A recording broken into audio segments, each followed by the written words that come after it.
22 ოქტომბერი ხის დარგვის საერთაშორისო დღეა დაცული ტერიტორიების სააგენტოს საქმიანობის ერთ-ერთი მთავარი პრიორიტეტი სწორედ ბიომრავალფეროვნების დაცვა, აღდგენა და კონსერვაციაა.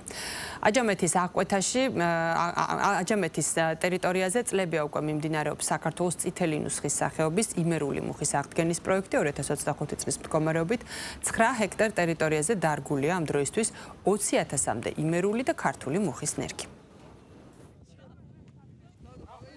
ხის დარგვის დღესთან დაკავშირებით აჯამეთის აკვეთილის ადმინისტრაციის თანამშრომლებმა და სოფელ დიმის საჯარო სკოლის მოსწავლეებმა მივიღეთ აქციაში მონაწილეობა, რომლის ფარგლებშიც 50 ძირამდე წითელი ნუსხის იმერული მუხის ჯიშის ტყეები შეირგო.